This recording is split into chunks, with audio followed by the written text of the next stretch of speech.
Okay, Monish. Yes. Okay, Sweda. Yes. Anyway, everyone is back. I'll just revamp everything, whatever we were talking about. That is something called as correlation. That is the pending topic we are discussing. Correlation. Correlation means how two variables are related. That is the basic meaning of correlation. If there are two variables X and Y, we will take this example. Now, this is our red boy. This is our pink girl. Okay. X is the variable of him talking. So he is talking. That is the variable called as X. Y is a variable called as her interest. Okay. Her interest is mentioned with a variable called as Y. Now, in the first case, him talking increases. That means variable X increases. Then variable Y is also getting increased. That is called as positive correlation. Then X increases, Y is decreasing. What type of correlation? It is called as negative correlation. X increases, him talking increases, but Y is not at all affected. That means he is talking to some other person. Will that affect her interest? No. That is called as no correlation. So if I take from a company point of view, if I increase the cost of a company, I am just taking a random variable. Some company I am telling, okay, I increase the cost of the company. I am spending more on marketing. Okay, then I found that my revenue is also increasing. What type of correlation? Positive correlation. Then I am doing something else. I am increasing the cost on my infrastructure, but the revenue is not increasing because I am not getting any people or people are not buying anything. What type of correlation? Negative correlation. Now I will ask you a question. Cost decreases, okay, then revenue also decreases. What type of correlation? Is it positive or negative? Positive. If the movement is in the same direction, we will call it as what? Positive correlation. Remember that. I hope everyone understood because our example is that silly. Yes, everyone got it? Yes, Monish, you got it. Sheikh, you got it. Yes, Sweda, you got it. Everyone understood? I hope that everyone got it. Yes, yes, yes, yes. Perfect. Now I will take you to another concept called as regression. We will study it towards our end of this particular subject, quantitative methods, and we will study this called regression analysis. Okay. Now people, in correlation, we will only see whether X and Y are related or not. X will increase, Y increase, X decrease, Y decreases. Likewise, we will just check whether X and Y are related or not. But in our regression, what happens in our regression is we will find the value of Y when X is given or vice versa. Vice versa means what? That means sometimes we will find the value of X when Y is given. So these are the two basic difference between correlation and regression. Okay. Now we will dive deep into the next topic. That is, in order to find whether what type of correlation is it. Okay. For that we need another term that is called as R. This R is called as correlation coefficient. What is it? Correlation coefficient.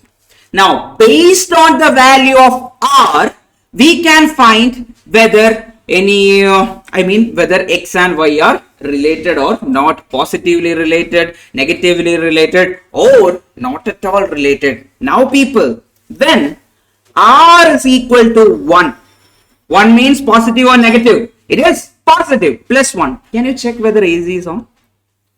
I think it's too hot here. Can you just check once? Yeah, thank you. So R is equal to plus 1. R is equal to plus 1 means it is called as perfect positive correlation. Very, very important. We will be solving questions with this. R is equal to plus 1. It is called as what? Perfect positive. R is equal to minus 1. It is called as perfect negative. Okay, two things. First one is plus 1, perfect positive. R is equal to minus 1. It is called as perfect negative. Then R is equal to 0. No correlation. Okay, so these are the things. When R value changes, we can find whether the correlation is positive, negative, or no correlation. Now, one major thing, people, always the R value lies in between plus and minus 1. Okay, maximum value of R is how much? Positive 1. Minimum value of R is how much? Negative 1. That is very important. Make a note of it. Okay, everyone, please make a note of it. I hope you understood this. R is called as what? Correlation coefficient. Based on the value of R, we can say that whether two variables are related or not. When we will say that there is no relation, when R is equal to 0, that means there is no correlation between them. Then R is equal to plus 1, we will say that it is perfect positive. When R is equal to minus 1, it is called as what? Perfect negative. Now my first question, what if R is equal to 0.8? What type of correlation is it? Yes, correct. Positive correlation. When R is equal to 0.2, what type of correlation? Positive correlation. So people, in between 0 to 1, it is positive. Okay, positive correlation. If it is perfectly positive one, we will call it as what? Perfect positive correlation. Okay, till here, any doubt? Ask me. Yes, Maunish, any doubt? Sheikh, any doubt? Sweda, any doubt? Please tell me. Very good topic, very easy topic. We will use it at multiple places. Okay, perfect. Sweda, are you there?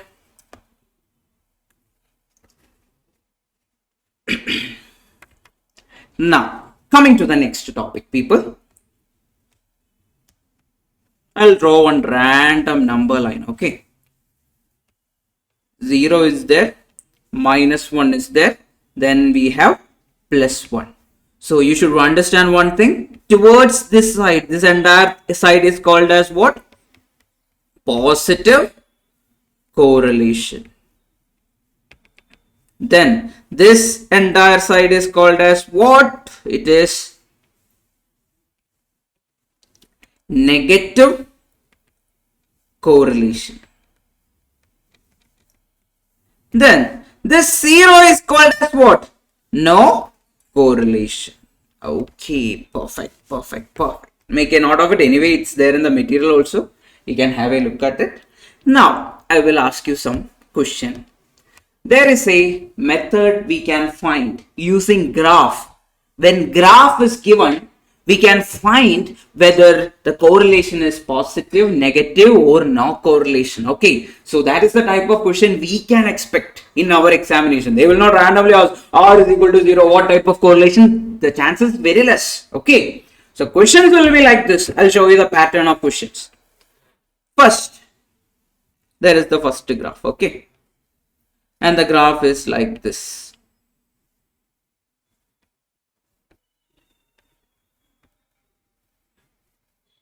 Okay, this is one graph. Then I'll show you another graph. The graph is like this.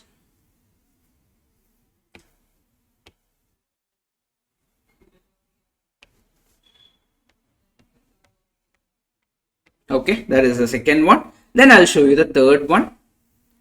Third one, it's like this. Okay, then fourth one, it's like this, and the final one,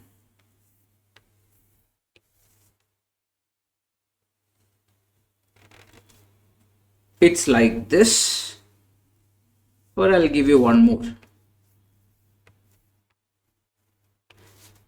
The graph is like this. Okay, when I say like this, you should understand the points are joined together. Okay, that's why it is coming like that. Multiple points are there and we are joining the points. Okay, one by one. First case, look here. The graph is from lower left to upper right. What is happening here? The graph is from what to what? Graph is from lower left to upper right. So it is like it is going this way, correct? The graph is going this way. Then again this is also like lower left to upper right, but it is a straight line, correct? Straight line from lower left to upper right. That is the second one. Then if you look here, it is from upper left to lower right, correct? The graph is from where to where? From upper left to lower right. So I will write that also. Upper left to lower right. It is what? If you ask me, this is a straight line. If you ask me, the graph is what? It is in a straight line from upper left to lower right. Straight line,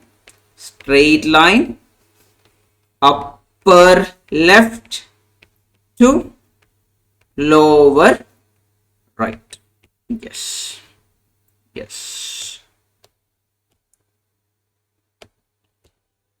Now we will talk about this, then I will go to the third graph. Now look here, people. Whenever the graph is from lower left to upper right, let it be let the graph be like this. Okay, let the graph be like this. Let the graph be like this. Let it be like this. Let it be like this. Let it be like this. Whatever may be the graph, if it is from lower left to upper right, it is called as positive. Make a note of it. Positive correlation. Then the correlation is what? Positive correlation. Make a note. Positive correlation. Are you understanding, people? So whenever in question paper it is given like in your question, if it is given like the graph is from lower left to upper right, no matter what, the graph is what? It is a graph which is implying it is a positive correlation. So here two variables will be there. There is one more there. X and Y will be plotted in a graph. That is the basic thing. Okay. Did you understand, Sheikh? You got it, Mawinish? Did you understand this? Please tell me. So that is positive correlation. Okay. Now we are going for the second one. Upper left to lower right. Upper left to lower right means what type of correlation it will be? It will be negative correlation.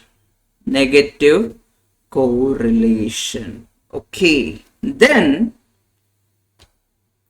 what if it is a straight line from lower left to upper right? If it is a straight line from lower left to upper right, it is perfect positive. Okay. This is perfect positive. Similarly, straight line from upper left to lower right, it is lower left to upper right. When it is from lower left to upper right, it is perfect positive. When it is from upper left to lower right, it is what? Perfect negative. Okay. So people, these four graphs are very important. There were multiple questions previously. Okay. So positive correlation means lower left to, when we are plotting the graph, it is called as scattered diagram. That anyway I'll speak about it. When I draw the diagram, it is from lower left to upper right. It is called as what? It is called as positive. If it is a straight line from lower left to upper right, it is perfect positive. Then if it is from upper left to lower right, it is called as what? It is called as negative correlation. If it is a straight line from upper left to lower right, it is called as perfect negative. Now we are going to talk about something called as no correlation. If our graph plotted is symmetrical, okay, if we plot and we get a symmetrical graph, then it is called as what? It is called as no correlation. Now look here, if I cut it into two parts, if I cut this graph into two parts, is it symmetrical? Yes, it is symmetrical. Left hand side will be equal to right hand side. So it is a symmetrical graph. If you ask me, it is a normal graph. Then look here. If the graph is like a circle, when we plot or join the points together, if it is like evenly distributed, That means if I cut it into two parts, it will be symmetrical. In both the cases, it is what? No correlation. Okay, make a note of it. Very, very, very, very important. Okay. I hope everyone understood this. Take your time and make a note of it. Yes. So after this, I'll just randomly give you graphs and you should tell me what type of graph is it. Okay. I hope everyone got it. Monish, you got it. Sheikh, you got it. Understood this?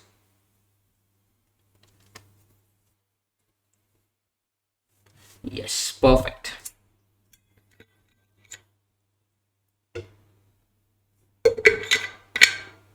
Rishki, you got it? Yes. Now randomly I am giving you questions. You should tell me what type of it.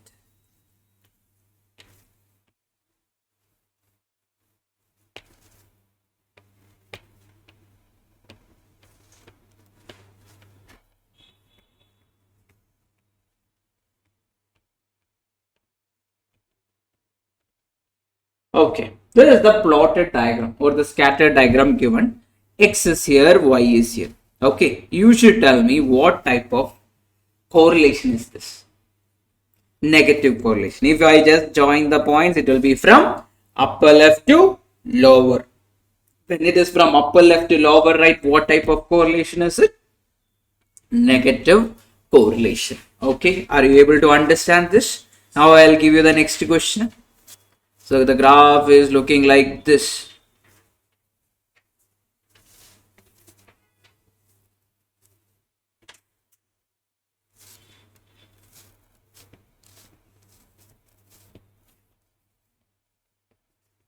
What type of correlation is it? Yeah, if I randomly join some of the points, anyway, it will be from lower left to upper right. So it is what? Positive. Yes. Now I will give you the tricky question.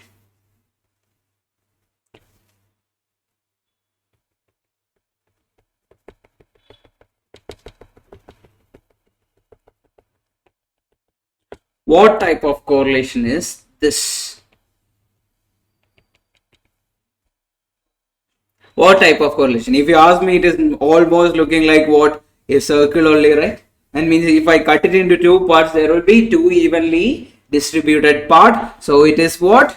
No correlation. Now the next one.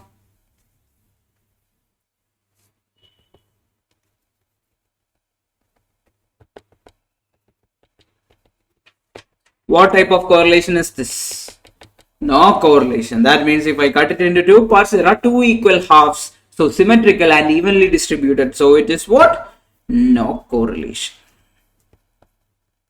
Yes. Perfect. Done. I hope everyone got this. This is one of the easiest topic. Okay. Yes. Pakka? Done. Then there can be questions based on this. Okay. Yes. We will go to the next topic. Okay. Now, I'll randomly ask you some question. You should tell me positive or negative. Some basic real life examples, random examples I'll take. Temperature increases. Okay. Then power consumption increase or decrease? Power consumption increases. What type of correlation is this? Positive. Both of them are increasing, so it is positive. Then I am going to tell, yeah. Demand increases. Then supply, what happens to supply? Supply also try to increase. Yes, randomly I am taking. Okay. So what type of correlation is it? Positive correlation. Then randomly I am taking another example. Price increases. Okay.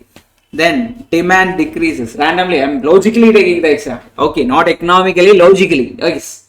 So price increases. So that means demand can decrease. Yes. So what type of correlation is this? It is negative correlation. If the movement is in different direction, it is called as negative correlation. Now, revenue decreases, cost decreases, revenue also decreases. What type of correlation is this? Positive correlation, because the movement is in the same direction. Now people, the next one is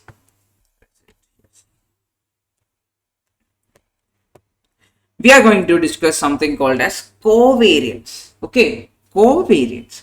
First of all, in the last class, we have studied about variance. What was variance? Variance is nothing but standard deviation square. Okay. Now we had a formula for standard deviation, and that was what? That is root of sigma. Likewise, we are having an equation. Similarly, variance was having an equation, that is sigma x minus x bar the whole square divided by what? N minus 1 or n. Yes, when are we taking n minus 1? Any idea? When we are taking with respect to sample, we will talk about n minus 1. When we are talking about the population, we will just put n over there. But usually for us, it is what? We will take what? With the sample only. Usually we will do with the sample. So put n minus 1. Now, this is how we wrote the formula for variance yesterday. Variance means there is only one variable. What is that variable? X. X is that variable. Now, covariance means, for deriving that formula much more faster, I'll just show you another way. So sigma, this x minus x bar the whole square, can I write it as x minus x bar into x minus x bar? 2 square is what? 2 into 2. 3 square is what? 3 into 3. Then x minus x bar the whole square is what? X minus x bar into x minus x bar divided by n minus 1. Now people, this is for variance, correct? Variance, covariance means there will be two variables. Okay, so I'll write the formula for covariance. Covariance means two variables. So one of the x I'll convert it into what? Y. Y minus y bar divided by n minus 1. So you can remember the formula that way. Okay, that is one of the easiest way to remember the formula. That means if you study the formula of variance, automatically you can study the formula of what? Covariance. Understood, people? Got it? So usually what happens during the time of examination, or what you can expect with respect to exam, is they will give you the value of, usually they will not ask for covariance. Okay, there are questions that we will anyway do, but usually they will not ask for covariance, but they will give the value of covariance and all. Then they will ask you to find standard deviation. Accordingly, you need to find. Okay, so anyway, that we will do later. Okay, yes. And covariance, sometimes we will ask. I'll take you to the topic in the next one. Okay, first one. Yeah, look here. Positive covariance means move in the same direction. Negative covariance means move in the opposite direction. So with respect to the covariance value also, we can find whether they are positively or negatively related. That also is possible. You can make a note. Anyway, it is there in the book. Now, I'll take you to the next one. Everyone is fine. Then I can go further forward.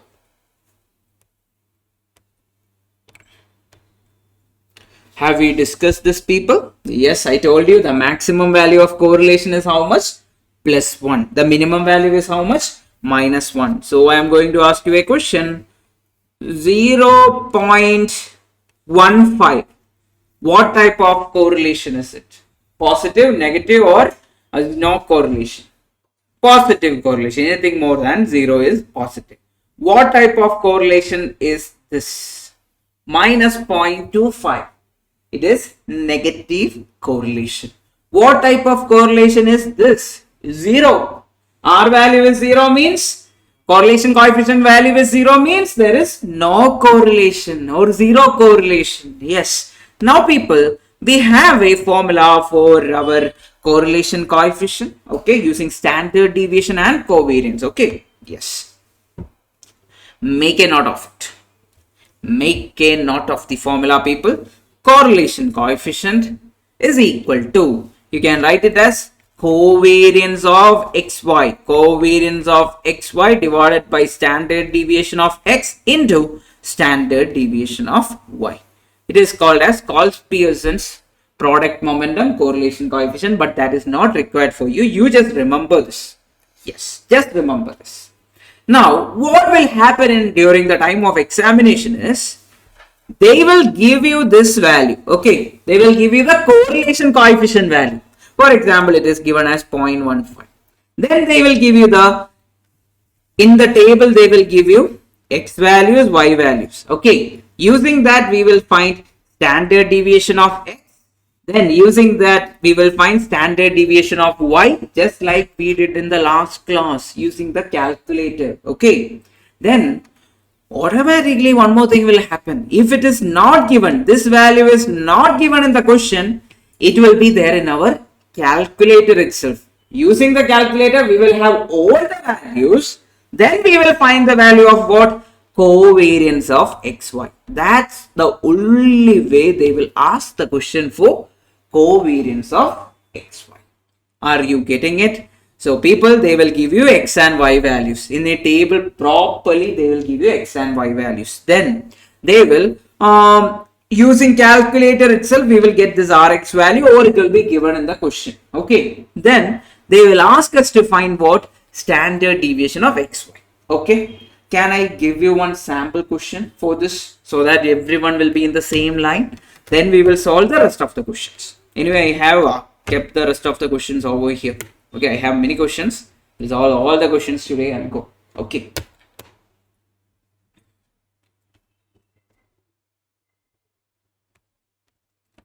I'll randomly put some x values and y value, or I'll just take a referral question. That will be better.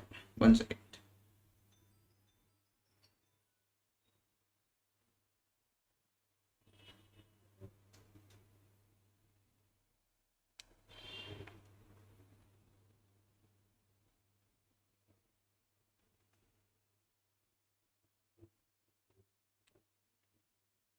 Put the x values. X values are 10, 20, 15, 16. Okay, these are the x values. Then the y values are 15, 17, minus 3 and 5. Okay, if you remember the last class, you will be able to find it right away. Now, if you don't remember, Monish, do you have a calculator.texas BA2? Are you having the calculator with you? Because this is the calculator we require for the examination. If you are not having, it will be difficult. You need to use the formula. That will take a lot of time for us to get the answer. Are you having it, Monish, or you're planning to buy, or how is it? Can you just tell me so that it will? Yes, perfect, perfect, perfect. Yes.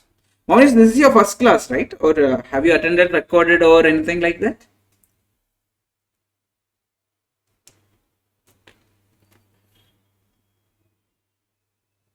Okay, we will start off anyway. Yes, you type there. I'll just look into that. Now, people, what is the first way? How are we going to solve this question? So, can anyone tell me? Yes, Ganesh, what is the first way? We will click which button first?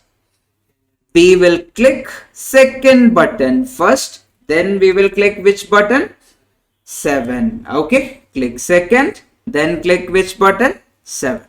Okay, these are the two steps. Yes, okay. So Ganesh, Monish, what you should do is, in your calculator there is something called as the second button, right? Click this second button. After clicking the second button, which is yellow in color, then click the 7 button. 7 because in top of 7 there is something called as data, right? Because of that reason we need to click 7. So we are going to type the data, whatever is given in the question. Okay. Now here already 10 is mentioned, or in your calculator some other value will be mentioned. So that means we need to clear the calculations. How to do clearing? Click second. Yes, then we will click what? CE bar C. CE bar C. That means we are clearing the work. Now everything is becoming 0. Okay, all the values are becoming 0. Now we will write the first x value. X is x01. Okay, x01 is how much? We will type 10 on your calculator. Type 10. Then click which button? Enter button. Okay, enter we will click. First step is that. Then click this down arrow. Okay, in yesterday's class we were not having y values. Do you remember? Now we are having y values also. Sheikh, you asked that question, right? In the yesterday's class. So now we are having y values. Y1 is how much? 15. So we need to type that value also. Y01. Type what? 15. Then click enter. Type 15. Then click which button? Enter button. Okay, done. Enter is done. Now move down again. Move down again. X02. How much is X02? That is 20. Then type what button? Enter button. Or then move again. Y02. How much is the value of Y02? 17. Then click which button? Enter button. Then move down. YX03. That is how much? 15. Then which button? Enter button. Then move down again. Then Y03, which is equal to 3 minus 3. How will you type minus 3? Type 3 first. Then click which button? Plus or minus button. That is down the line. There is this plus or minus button, right? Click that plus or minus. So it will become minus 3. Then click which button? Enter button. Then X04 is how much? That is 16. Then directly you can click what button? Enter button. Finally move down again. Y04 you will click what? 5. Then type what? Enter button. So you have entered the data. So once everyone have entered the data, please tell me. Sheikh, Maunish, please tell me once you have completed that. Meanwhile, I'll also enter the values. X0 is 20. Then click enter. Move down. Y02 is 17. Click enter. Move down. X03 is 15. Click enter. Move down. Y03 is minus 3. So click 3. Then click plus or minus. Then click enter. Okay. Then move down. X04 is 16. Click enter. Then move down. Y04 is 5. Click enter. Done. Okay. We have added all the values which is given in the question. Understood this? Any doubt? Got it. Perfecto. Done, done, done. Once done, please inform me. Sheikh, please tell me. Maunish also, please tell me. So next Saturday and Sunday, you will have economics and ERS. Okay. Diya ma'am will be taking. Economics will be there. Then I think equity will be there. Yes. I need to check with the economics anyway. She will be completing next week.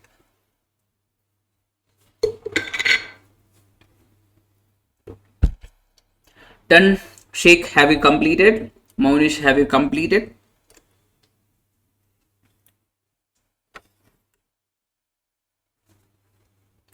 Then after that, what are we going to do? Any idea? Yanish, what is the next thing? Click second. Yes, click second button. Then click which button? 8. Number 8, because we are going for the stat part. Click second, then click 8. So here, LIN is given. That means linear. We only want linear for all the questions. So we will just move down. Okay. Now here n is equal to how much they are giving? N is equal to 4. Because how many terms are there? 10 is there, 20 is there, 15 is there, 16 is there. That means n is equal to how much? 4. That is already there in front of you. Then if you move down, you are getting x bar. X bar is 15.25. That means automatically you got the value of what? Average or arithmetic mean. Move down. Standard deviation of x or sample standard deviation is given as how much? 4.11. Everyone got it as 4.11 of x. Then move down. Then sigma x means population standard deviation. That is how much? 3.561. Then move down again. Y bar is how much? That is mean of this y terms is how much given in the calculator? 8.5. Then move down. Sample standard deviation of y is how much? 9.29. Move down. Population standard deviation is 8.01.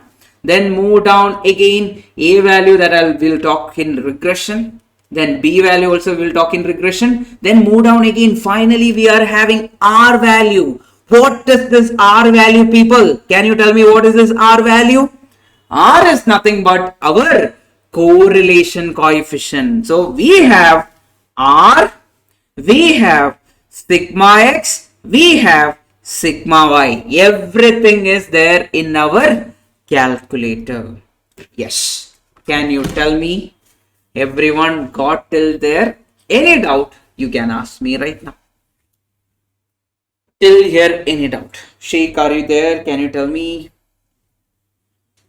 What is the difference between sample standard deviation and norm? Yes. So sample standard deviation means, for example, in this, I am having 100 students in my class. Now I am thinking like, oh, I want to measure the 100 people inside the class, but I am not able to measure the 100 people. Okay, I'll only take a sample out of it randomly. I'll just move them into different classes. Like I'll take like a few are from Tamil Nadu, few are from Kerala, few are from Karnataka. I'll divide based on some factor or some parameter. I'll divide them, and I'll take over 50 people from that. So from the 50 people, I'm going to measure the standard deviation. That is called as sample standard deviation. Then population standard deviation means the total 100 people are there, right? If I measure the total 100 people, how much will be the standard deviation? Now in this question or something, now if you look here, in ours here the sample standard deviation of x is 4.11, but the sample population standard deviation is 3.56. Now what is happening here is, usually when we do these experiments with the samples and all, there will be always an error. There will be a minute error in all the calculated values. That's why we are getting a population standard deviation which is much lesser than the sample standard deviation. Now one more thing what we should understand is, right now we are only dealing with 10, 20, 15, 16, likewise some data we are dealing with. But you should understand that this is a small part of the bigger data. We are just taking a smaller value and trying to find the answer. Okay, we are not taking the real data. In any question in finance, will you calculate each and every point? No. We'll just try to project using the samples. That's what is written over here. When I say x or y values, you should understand that it is a portion of it, not the entire values. Okay. We apply formulas, whatever is given. Yes. What is the answer that we will? So if you use n minus 1, we will get the value of our sample standard deviation. If you just use n, you will get the value of population standard deviation. That is the logic. Okay. Yes. But for our point of view, usually we will find sample standard deviation. But that's the next catch of the question. Now till here, everyone has all the values. All the values are right in front of us. Now people, my question is to find covariance. You should find me the covariance. Now for that we will use this formula. What is covariance? The covariance is nothing but covariance is equal to covariance of xy is equal to correlation coefficient into r into standard deviation of x into standard deviation of y. Okay. So people, use these values in our calculator. So r is there, yes x is there, yes y is there, all the values are there. Using that we will find the value of covariance. But my question, will you take sample standard deviation or population standard deviation? So if they ask the question with respect to covariance of the entire data, we will use population standard deviation.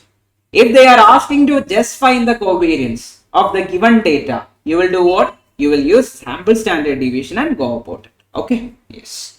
So both the things you can find. First one, how to save it in calculator. First of all, we require which value? We require sx value. How to save this sx value on our calculator? Click store, then click 1. Okay, I am storing that sx value, sample standard deviation value in my letter or 1. Okay, in in button 1 I am saving it. Then move down. Then I require sy. Okay, sample standard deviation of y. Click store button and click what? Click 2. I have that value also. Now move down again. That means finally I'll come to R. R value is this much. Click store button and click 3. That means all these values are saved in 1, 2 and 3. Now I am going to find the answer. How are you going to find the answer? Now take everything down. Now clear off everything. Now type store 1 multiplied with, sorry, not store 1, RCL1 multiplied with RCL2 multiplied with RCL3. Okay, how much are you getting? You can tell me.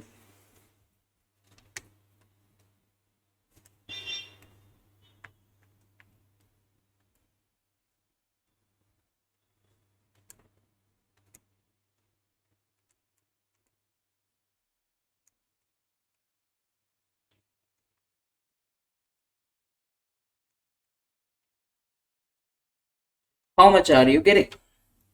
So how we will do it? So here we will store what? Yes, x value in 1. Okay, then I'll type sx here. Okay, then sy value we will store it in 2. Then yes, oh sorry, r value we will store it in what? 3. We have all the values now. We need to multiply one by one. So RCL means recall 1. Okay, then multiply it with RCL, multiply it with what? RCL multiply, sorry, RCL, then RCL2. That means second value, stored value will also come back. Then multiply it with RCL, then click which button? 3. How much is the answer? You are getting 2.166 something you got? Yes? Everyone got the same? How much you got, Sheikh? Are you there, Sheikh? Please tell me. So I'll just redo it. RCL1, then multiply it with RCL2, multiply it with RCL3, then click equal to 2.16666 something you will get. That is the covariance. Okay, are you understanding, people? So that's our covariance when we take the sample value. Now what did I tell you? We will usually take the entire population standard deviation in order to get the covariance. So what you will do? Go to the stat data, then click second stat, then come down, sigma x is given, click store in 1. If required, you can store it in 1. That means whatever value was there previously will get replaced by this. Then click come down, sigma y value, store 2. Then come down, r value is anyway the same thing. Okay, now we will start performing our actions. That means RCL1 multiplied with RCL, then click 2, multiplied with RCL, then click 3, equal to, which is equal to 1.625 will be your answer. Okay, if you check here, there is a small difference of 0.5 in our entire data value. Okay. Yes, Kanishk, you got it? Understood the methods? Yes. Okay, nothing is specified to use sample if it is mentioned for the complete data set. Yes, complete data set, we will use what? Population. Okay. So basically, questions will be based on population itself. Okay. If they want to ask, and yes, I hope everyone got it. If yes, we will move further forward. Now, I will ask one more question with respect to the value of R. R is equal to 0.8. Then RB, another correlation coefficient, is equal to 0.4. Which is a strong relationship. Which one is showing strong relationship? 0.8 is showing strong relationship. Then RB is 0.4. That means which is a correlation is much lesser. We don't know whether it's a strong relationship or not. Then people, another one. R is equal to minus 0.85. Then RB is equal to 0.4. Which one is a stronger relationship? Yes, minus 0.85 is a stronger relationship. Why? Because it is about to reach minus 1, which is a perfect positive relation. That is a perfect negative relation. Correct? So, whenever R value is given like 0.8, then 0.9, minus 0.9, minus 7.5 and all, it is a stronger relationship considered to something like 0.4, which is much closer towards 0, where there is no correlation. Okay, are you understanding? There was, or we will solve one more question similar to that. Okay, now I'll take you to that question, then we will talk about it.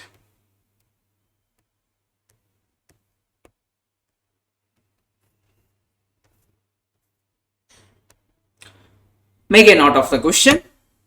Everyone, I'll give you 1 minute. Get me the answer.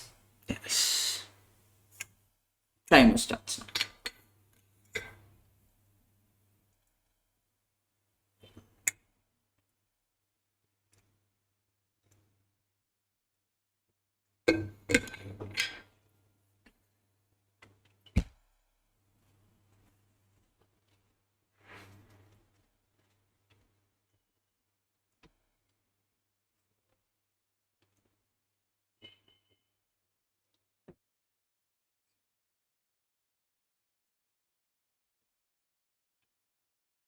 Got it? Which one is it?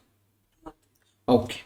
Now, the correlation of three portfolios daily stock return over the past decade is presented in the following metrics. Okay. Now, portfolio 1, 2, 3 are all given in the question. Now, if you look here, portfolio 1 and portfolio 1 together, it is given as 1. Why it is positive 1 over there? Because they are a same data set will be perfectly correlated with the same data no matter what. That's why it is 1 over there. Now, if you ask me, portfolio 1 and portfolio 2, the R value is equal to how much? 0.83. Then, portfolio 1 and portfolio 3, R value is how much? Minus 0.77. Now, portfolio 2 and portfolio 2, that is given 1. Then, portfolio 2 and portfolio 3, it is how much? R value is equal to 0.13. Then, portfolio 3, that is not required. Okay, now, my question is, based on this information, which two portfolios most likely demonstrated the weakest linear relationship? People, when there is a weak relationship, when R is approaching towards 0, okay, whenever it is closer to 0, we will say that it is a weaker relation. When it is stronger, I told that either it should be closer to -1 or it should be close to +1. Now, if you ask me, between portfolio 2 and portfolio 3, R value is equal to how much? 0.13. So, answer is what? The relationship is weak between portfolio 2 and portfolio 3. I hope everyone understood this. Got the point? Any doubt in this? You can ask me. Yes, very direct question, but sometimes you will find it difficult to understand what is given in the box. Yes, one is given. What is this one? That is, if I haven't shown this question, sometimes you might have an issue during the time of examination and all. That's why I put this question. It's a very good question. Next one.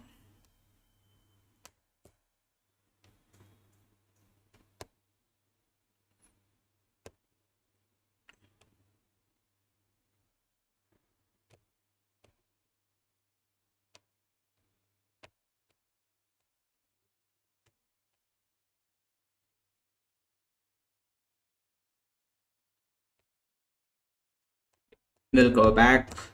Rest of the question anyway, we'll solve it inside. Now, we will talk about something called as spurious correlation. Not much important, but there can, or there, if they ask, you should know what, first of all, what is spurious correlation. So, spurious correlation means if there is no, they appear to be related. Okay. They looks like they are related, but there is no causal relationship. That is the basic meaning of spurious correlation. For example, here I'll take age. Okay. Age and height. Age and height. For example, age increases, height also increases, correct? But then if age increases till 70, then all the people will be giraffe in this world, correct? So age increases, it is not necessary that what? Height also increases. That is not necessary. That is one thing. Then age and shoe size, or shoe size and vocabulary of children. So if shoe size increases, will the vocabulary increases? It is not. Maybe like when the student they are growing up, the vocabulary can increase, but it is not like everyone is Shashi Tharoor. Their vocabulary is too many. That is not like that. So they appear to be related, but not properly or casually related. That is the meaning of what? Spurious correlation. Okay. Now people, in finance, correlation is crucial in portfolio diversification, then risk reduction and asset allocation. Okay. So lower correlation between assets, better diversification benefits. So if we will try to keep what a lower correlation. So that means basically if you ask me, if I am investing in a company which is owned by Adani, okay, I am investing in a company, I'm randomly taking company owners, I'm not talking about industries, I'm randomly talking about owners. Okay, owner of the company base. So I am investing in a company owned by Adani.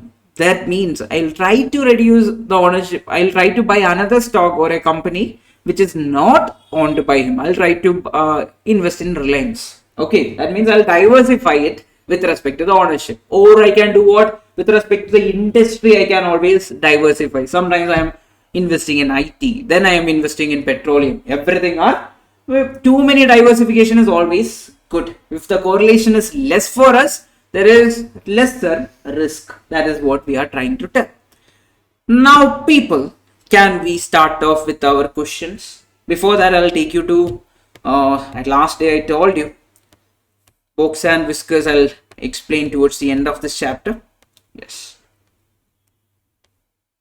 Yes. Box and whiskers. Make a note of this diagram.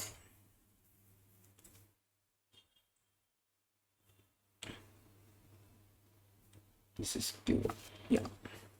Please make a note of this diagram, then I will explain. Okay. This is X.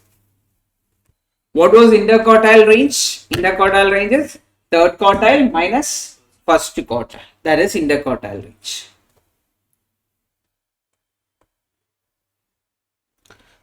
This box and whisker plot is also called as box plot. Okay. Not much important, but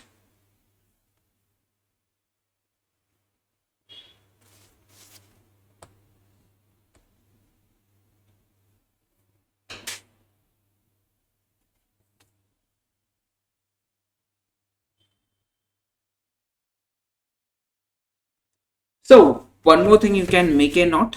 Whisker. Whisker. What is the meaning of whisker? Any idea? No. Okay. Extent.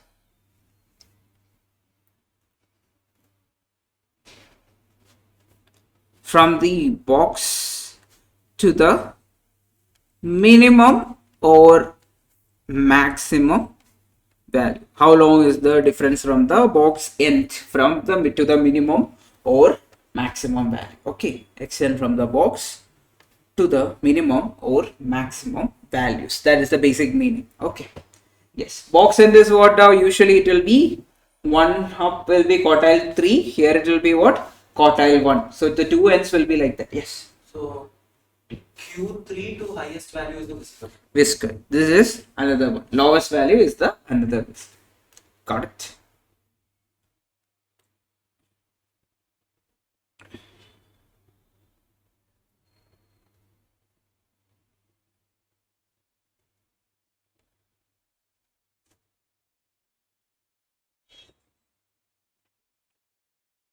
So this is our Q3. This is our Q1. We know that Q3 minus Q1 is equal to what? Our interquartile range. Q3 minus Q1 is what? Our interquartile range. Now people, if you ask me, this entire thing is our interquartile range. So Q3 minus Q1 should be what? Our interquartile range. Yes. Then one important thing that can be a question in the future. Okay. Median is plotted over here somewhere. In the graph it will be given. In question and all it will be given. If median is closer to Q3. Okay, make a note of it. If median is closer to Q3, it is negatively skewed. Negatively skewed. The given data set is what? Negatively skewed. Then you tell me, if median or Q2, median is also called as what? Q2. Second quartile and median are same. If median is closer to Q1, it is what? It is positive skewed. Now, what if it is in between both? Properly in between both? Symmetrical. Yes. Or not? Yes, that is also correct. Got it. Understood. These are the things we need to know in this particular class. Now we will start off with our questions. Okay. Everyone ready for our questions? Now the first one is over here.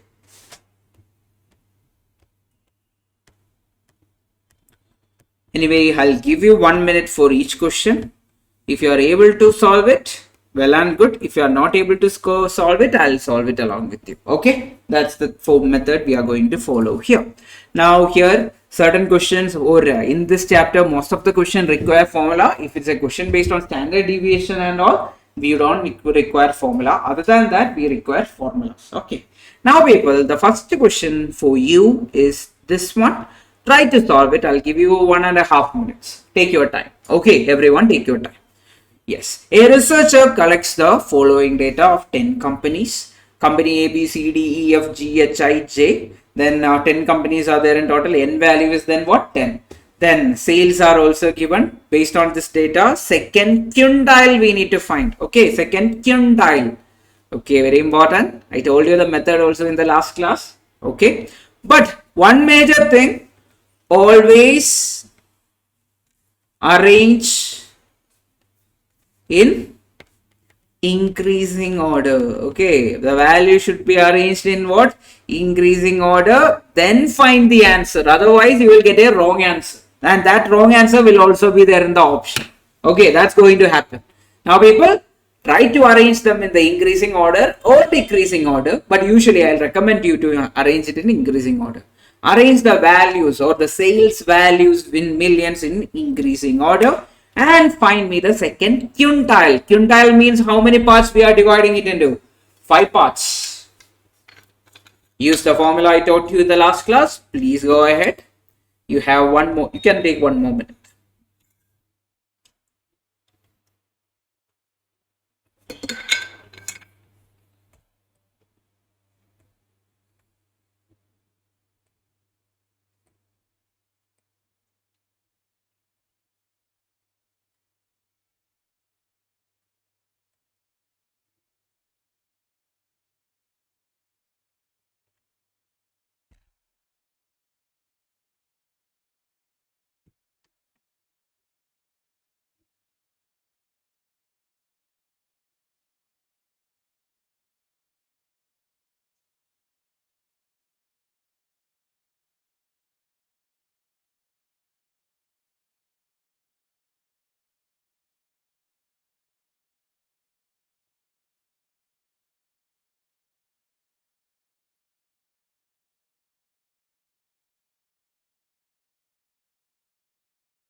Got it? So how to rearrange? I'll teach you to rearrange first. So which is the smallest value over here? Smallest value is 2.6. Right, 2.6. Then what is the next value? 2.9. What is the next biggest value? That is 7.2. 7.2. Then we have 7.4. Then we have 8.3. Then we have how much? 9.3. Then we have 10.7. Then we have 17.4. 17.4. Then we have 19.5. Then finally we have 20. These are the given set of values. Here n is equal to how much? N is equal to 10 values are there in total. So n is equal to 10. Now in order to find quintile, second quintile we are going to find. Okay, Q2 we are going to find. What is the formula? So I told you in general, if it is like if it is decile, we will use the formula I by 10 into n plus 1. If it is percentile, I by 100 into n plus 1 value. If it is quartile, we will use I by 4 into n plus 1 value. Since it is quintile, we will use what? 2I by 5 into n plus 1th value. Okay. Now here I is how much? Since they are asking for 2, quintile 2, that means put 2 over here. Then n is how much? N is nothing but 10. That means 2 by 5 into 10 plus 1th value. That is how much, people? 22 divided by 5th value. 22 by 5 is how much? 4.4. 4.4th value. What is the method I told you? That is very easy. 4th value plus 0.4 into gap. So fourth value is how much over here? 7.4 plus 0.4 into gap means next value minus 7.4. That is 8.3 minus 7.4. So answer is 7.4 plus 0.4 into what? How much is it? That is equal to 0.9. So answer is how much? 7.76. Okay, I hope everyone understood this. Sheikh, you got it? Sheikh, are you there? Yes. Understood the method? Yes. So I'll tell you the basic thing. Like around, if a question comes from this particular chapter, there is a 70% probability that it will be either from our percentile, quartile, decile, or quintile, or what is quintile.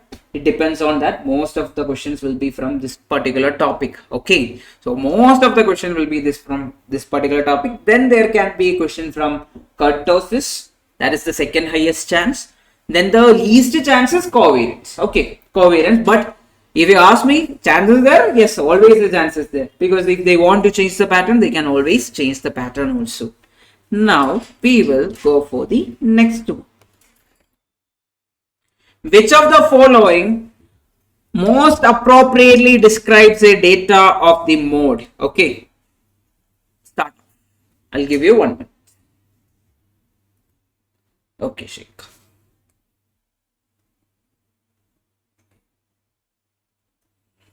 Middle value of distribution. Who is the middle value of distribution? Median. That means option B is wrong. Anyway, it is wrong. All distribution has at least one mode. Is it true that all distribution has at least one mode? There are distribution with 0 modes or no modes also. So option C is also wrong. So which is the right answer? Option E. But first of all, you should know about nominal data. Okay. Nominal data. So in order to describe nominal data, the best method is mode only. Using mode only, we can get the answer for nominal data. First of all, you should know what is nominal data. Now people, we will talk about studio. Okay, studio. I think I told you last class regarding this. Now there is a brown color shirt. Okay. Then there is a blue color shirt. Then there is a red color shirt. Then there is a yellow color shirt. And you are the manager of that particular store. Then you found out that okay, this black color shirt many people are buying. Okay, every day 2 people are buying. Okay, then this particular shirt every day 4 people are buying. Then R is one, this is 1, or this is 2, and this is 1. Okay, this is the condition. Now what is the mode of this particular transaction or this particular scenario? What is the mode? Brown color shirt is the most sold one, so we should say that it is the most repeated value. So people, whenever we can't represent brown in terms of, will I write brown and find the average of brown? I can't do that. That type of data is called as what? Nominal data. Can I find median here? No, I can't find median because I only have how many times that is repeated. I don't know what is the value of 1 brown, 2 brown and all. I can't write it. So that is the basic meaning of what? Nominal data. Basically we can say like that. Okay. So that's why we are using what? Mode over there than mean or median. Okay. Next one. You can try to solve this. Okay. Relative dispersion is the case. We studied about,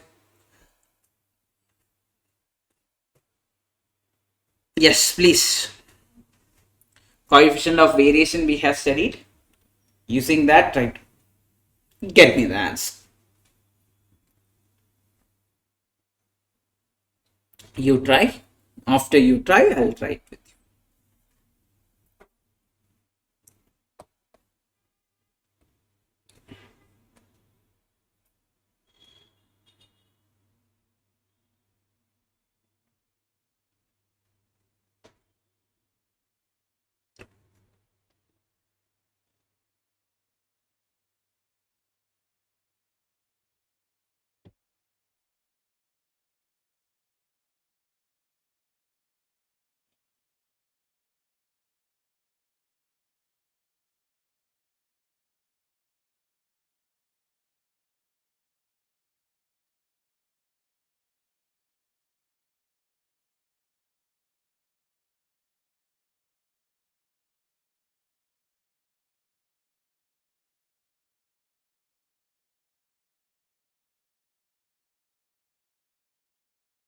Got it?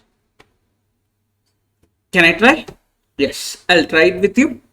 Now people, 1 month of historical daily price change data is given below for two particular investment. Investment X is there, then investment Y is there.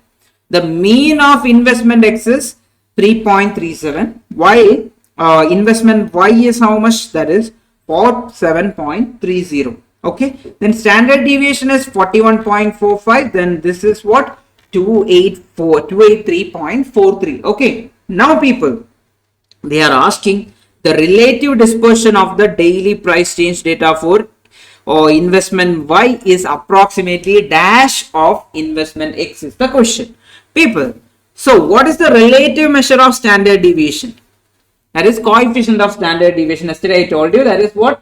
Coefficient of variation, CV. Coefficient of variation is nothing but standard deviation divided by arithmetic mean. I told you in the last part class. Remember, standard deviation by arithmetic mean will give you what?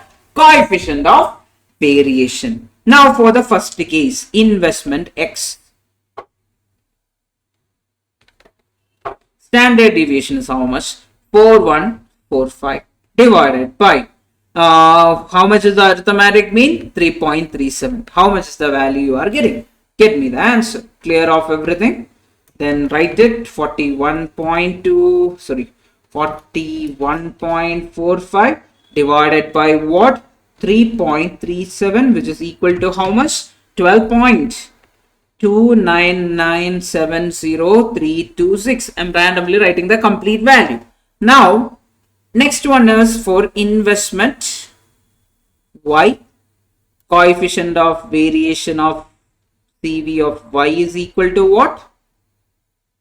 That is standard deviation, which is 283.43 divided by 47.03, which is equal to how much? Clear everything. 283.43 divided by 47.03, which is equal to 6.02657,878. Now people, look here. Coefficient of variation of X is 12 point this much, while coefficient of coefficient of variation of Y is how much? 6.0 something. Now if you ask me, the investment Y, the relative dispersion of investment Y, which is 6, is dash times of this much is the question. Tell me. 1 by 2 times of X. People, if you take the half of the first value, 12 divided by 2 will become what? 6, right? That means you are getting the answer 1 by 2 that of investment of X. Okay, if I take the half of investment of standard deviation of coefficient of variation of X, I am getting how much? 12 point this much. Are you understanding this? Now, one doubt everyone will have. Okay, look here, the units are different. One is given with respect to US and the other one is with respect to Japan. Will it affect our coefficient of variation? No, because since we are taking the ratio, USD will get cancelled off, then JPY will get cancelled off. The units will get cancelled off, so it is not going to change your answer. That's one important thing about what our relative dispersion. The units, the common values will always get cancelled off. We will get a proper evaluation whether how much varying they are. Yes. Got it, Sheikh? You understood this? Can you tell me whether you understood this or not? Yes. Perfect.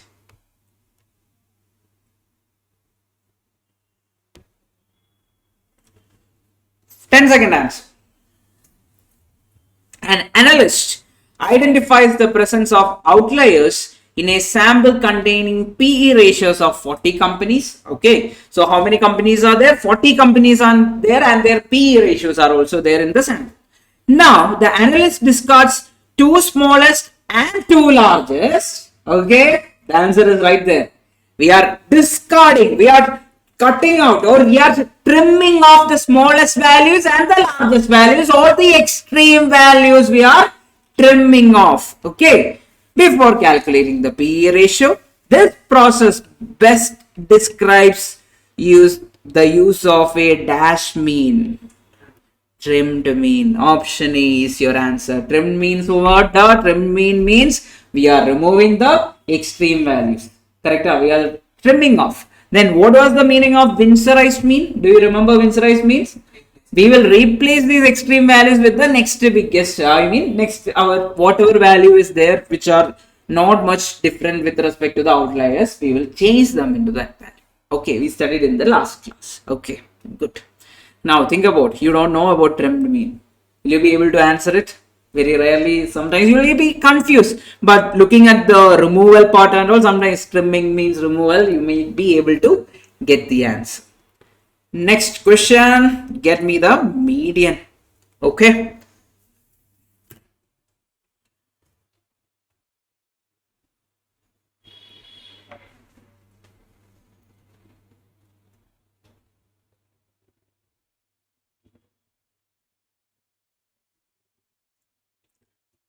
Timer starts now. I'll give you 1 minute, 1.5 minutes. Please try.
So what is the first step? First step is we should arrange them in the increasing order. That is important. Without arranging them in the increasing order, we will not be able to find the answer. Now you tell me which is the smallest value. Now before that, I'll teach you the shortcut. Okay. The easiest way to get the answer when median, quartile or percentile is involved. Okay. Now first one, median. We need to find the middle value. We need to check how many terms are there in total. 1, 2, 3, 4, 5, 6, 7, 8, 9, 10, 11, 12 datas are there in total. That means n is equal to how much? 12. So when n is even, I told you one method, that means median will be the average of the middle two values. Median is what? Average of middle two values when n is even. When n is odd, what is going to happen? We will take it like what? We will take it like the middle value itself is the median. Okay. Now, here, a middle value in the formula is what? Average of the middle two values. That means 12 by 2, which is equal to 6. Then is 12 by 2 and the next value, it will be what? The seventh value. So, sixth value plus seventh value divided by 2 will give you the median. That is the meaning, basic way of doing question. So sixth value and seventh value's average will give you the median. So I will write one by one. Okay, I'll not write the entire data. I'll just write one by one till the seventh value. I'll not write eighth value, ninth value, tenth value because we don't want that. One by one. So which is the smallest value? Minus 4. Next smallest value is how much? Minus 3.8. Next value is how much? Minus 3.6. Next value is how much? Which is equal to 1.6. 1.6, then one more 1.6 is there. Okay, 1.6. So how many terms are there? 1, 2, 3, 4, 5. Now we are going for the sixth value. Which is the sixth value, people? One more 1.6. This is the sixth value. Okay, then which is the seventh value? The seventh value is 3.8. Okay, so we will just take the average of these two values. 1.6 plus 3.8 divided by 2. How much is it? 1.6 plus 3.8 divided by 2, which is equal to 2.7. So that is the way of doing question from the exam point of view. The first question I just left it for you so that you will itself identify. So there also we would have first applied the formula. Then we would have started arranging them so that we can save time in arranging the entire value. Okay. So that is the way. I hope everyone got it. Yes. Sheikh, you understood? Yes. How's Ramzan and all going? Yeah, are you fasting? How is it? Are you fasting or have you started fasting? Yes. Okay. Now, next question, a similar question I'll give you.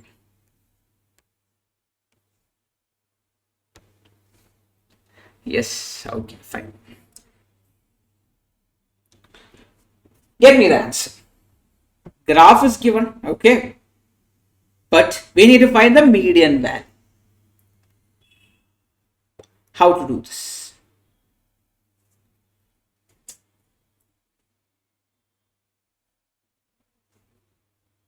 I'll give you 1 minute, then I'll try it with you. I'll tell you the easiest way to solve this.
Can I try?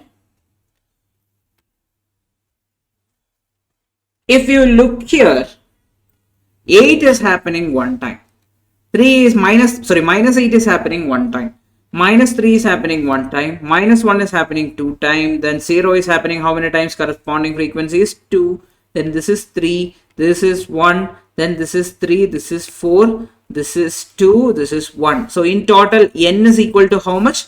1 plus 2. That is 1 plus 1, 2. 2 plus 2, 4, 6, 9, 10, 13, 17. 17 plus this is how much? 20, right? N is equal to 20. Yes, n is equal to 20. Is this correct? 1 plus 1, 2, 4, 6, 9, 10, 13, 17. 17 plus 2, 19. 19 plus 1 is 20. That means total n is equal to 20. Now, we require middle values, right? Middle values are what? 10 and 11. 10 and 11 values average we require in order to find median. We will write one by one. Least value is minus 8. Then minus 3.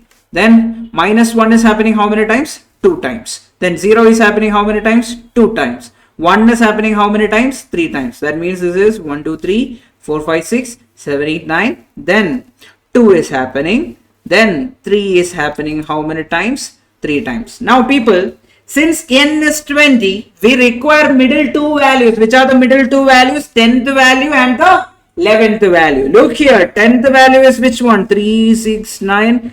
10th value is 2. Okay. Then 11th value is what? 3. So 2 plus 3 divided by 2, which is equal to how much? 2.5. Answer is what? Option B. Within few seconds, we will get the answer. Understood? Sometimes they can give it like this. Okay. And this is the worst way they can ask. That means looking at the graph, sometimes you will get confused, but very easy to get the answer. I hope everyone understood this. Sheikh, you got it? Yes, Kanishk, you got it? Yes. Perfect. Can I go for the next question? If yes or no, you can tell me. Yeah. Next one is yes, perfect.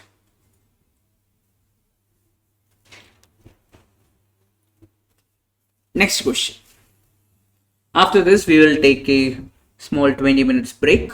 Okay, then we will continue. Just question solving. Tomorrow we will be having a proper module of probability and the corresponding module. Two modules will solve with questions directly.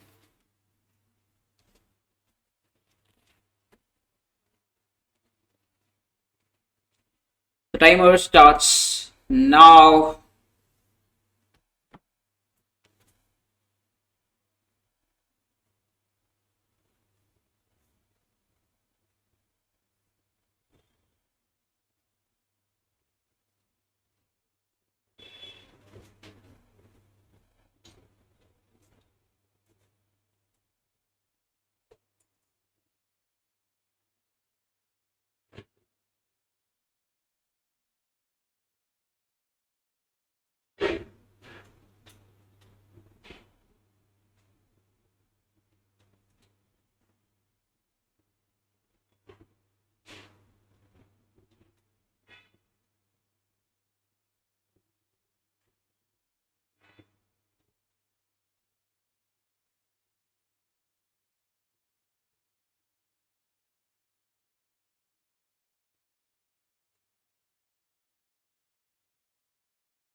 Yes. So people, here standard deviation is given, then sample mean is given. When mean and standard deviation are given, which is the easiest relative measure we can find? Relative measure is coefficient of variation we can find. CV we can find. So CV is what? What is the formula for coefficient of variation? Standard deviation divided by arithmetic mean or mean over here. Now standard deviation over here is how much in the first case? It is 11.5. So 11.5 divided by 8.2. How much is it? 11.5. Clear everything.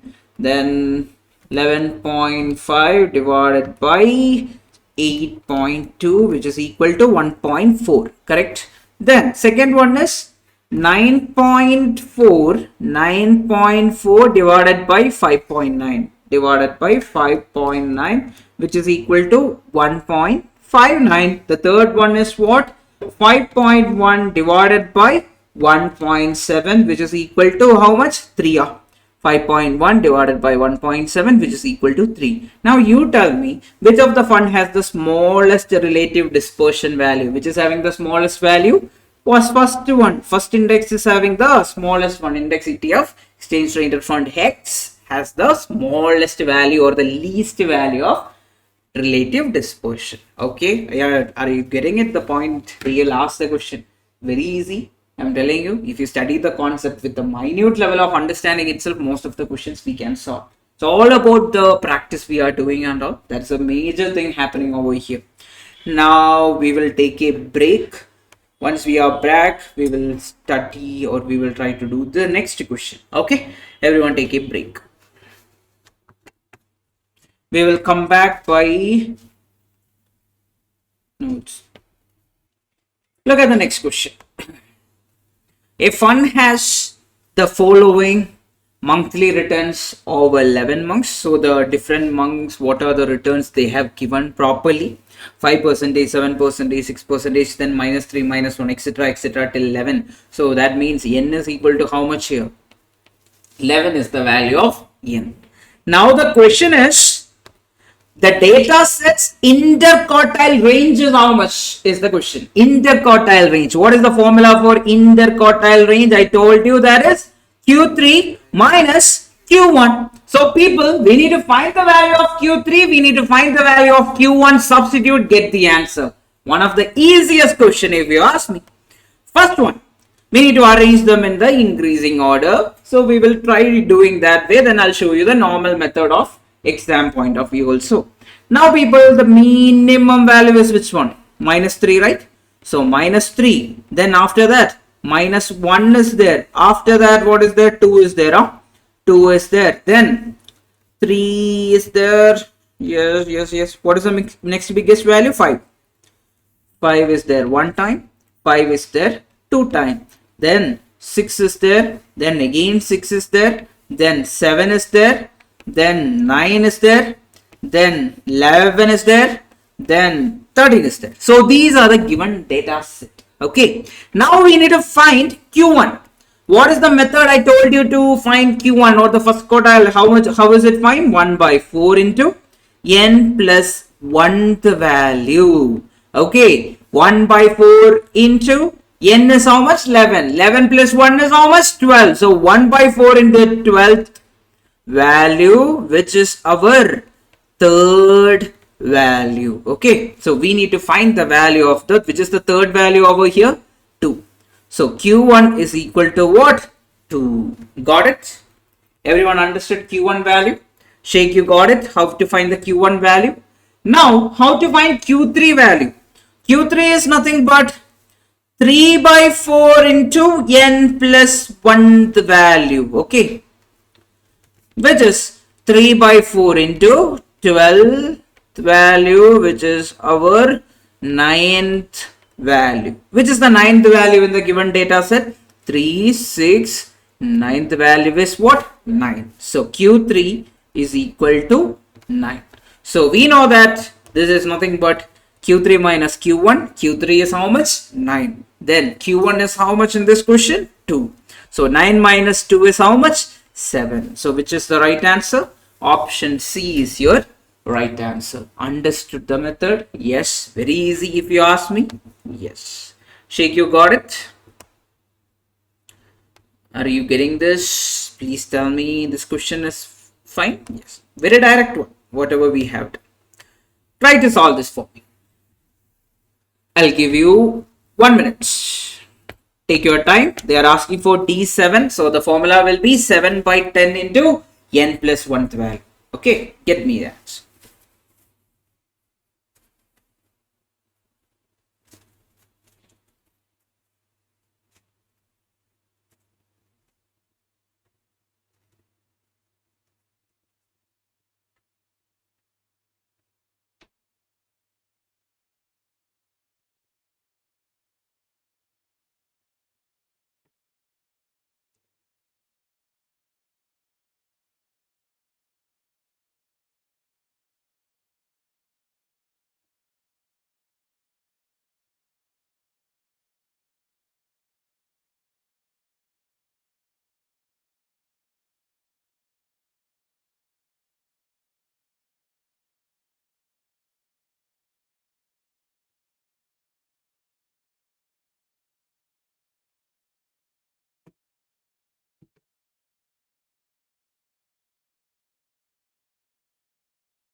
So I'm going to write 1 by 1, which is the least value over here. That is minus 16.8 is the least value.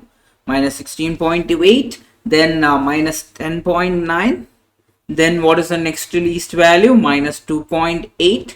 Then the increasing order, next value should be how much? That is 1.5, I guess.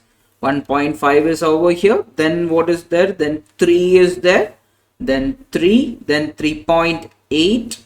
Then what is there? 7 is there. Then 9 is there. Then 10 is there. Then 12.4 is there. Then 16.0, that is 16. Then 16.1 is there. These are the given data set in our particular question. So increasing order I have wrote. We need to find the 7th decile. Very easy. D7 is nothing but 7 by 10 into n plus 1th value. Now n is how much over here? 12. That means 7 into 12 plus 1 is 13 divided by 10th value, which is nothing but 9.1th value. How will you write it? Ninth value plus 0.1 into our gap. So, which is the ninth value over here in this particular question, which is 10. Okay, 10 plus 0.1 into gap is how much? What is the difference between 12.5, sorry, 12.4 and 10? That is nothing but 2.4. So, answer is how much, people? 10.24 is the answer. Which option is the right answer? Option B is your right answer. Okay, done. So many questions were there from this particular type of model using quantiles or quartile, partition, quintile, everything. There were multiple questions. Okay.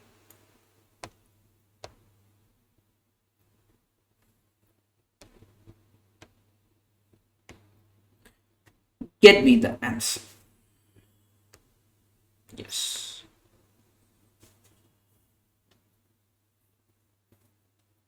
Or we will come back to this in some time. Before that, we will start off with the remaining question, then we'll come back here. That is better. Look here, third one. Get me the answer. So, timer starts now. 1 minute I'll give. Try to get the answer. If you know the kurtosis, you will get the answer very fast. Okay, get me the answer. 1.5 minutes you can take. If you want, you can read the previous notes, last day's notes and all. You can read it and get the answer.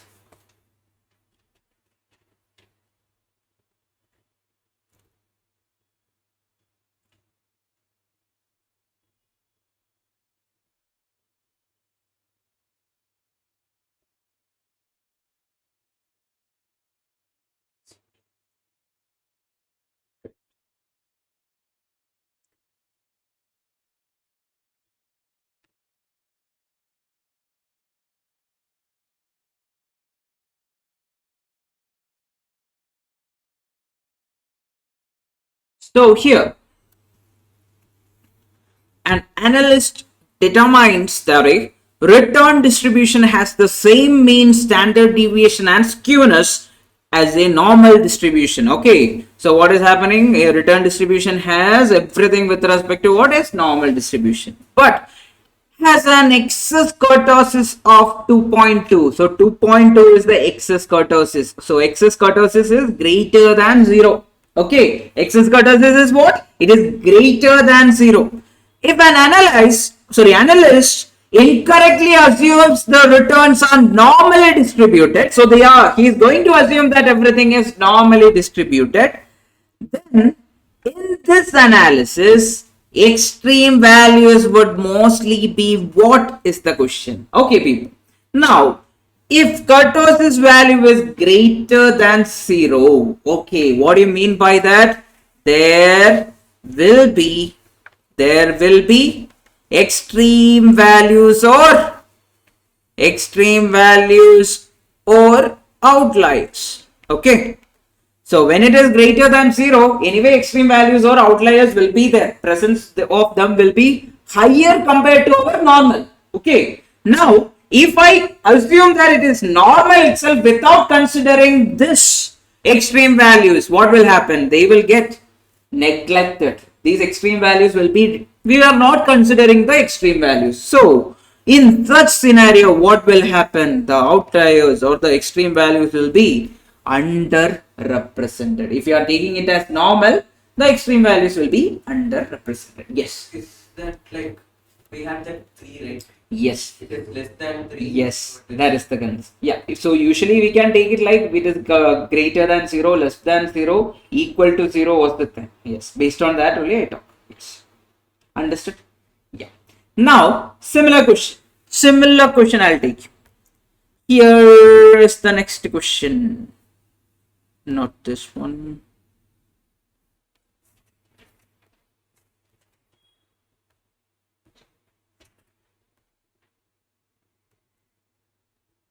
Yeah, try. The timer starts now.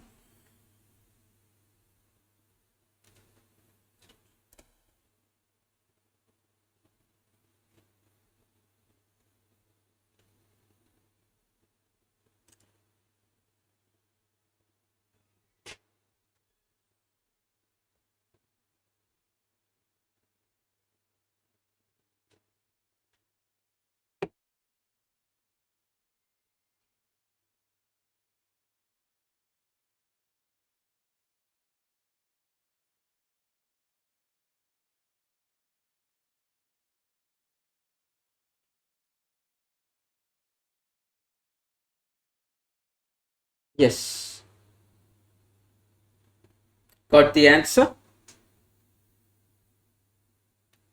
So, a distribution of sample stock return has the following data. Okay. Arithmetic mean x bar is 0.45. Standard deviation is there 0.67. Skewness is 0. Skewness means what?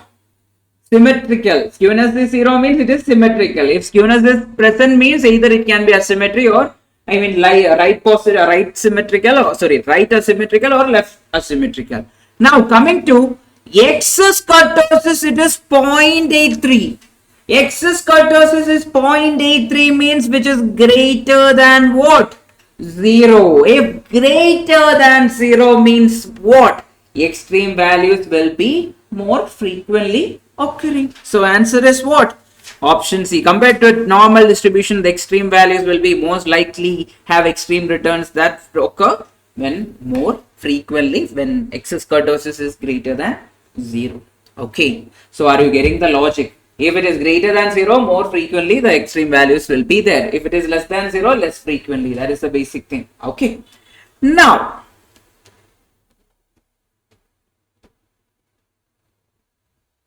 try to solve this. 14th question. Make a note. I'll give you 1.5 minutes.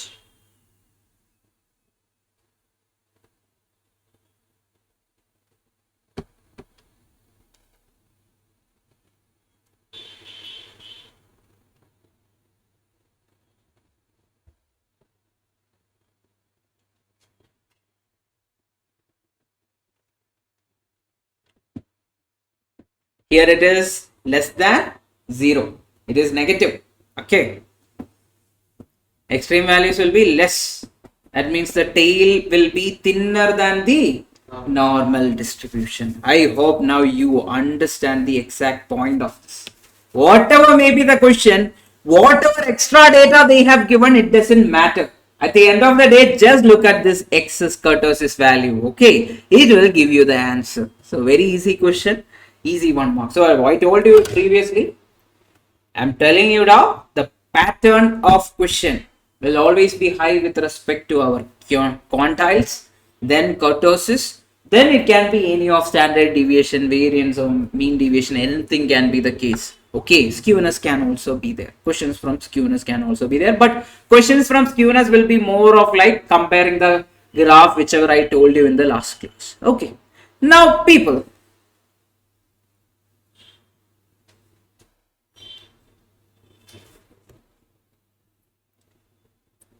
solve this for me.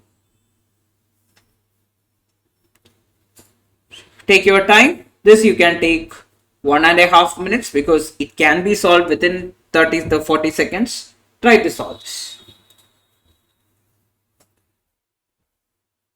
You can take 1.5 minutes.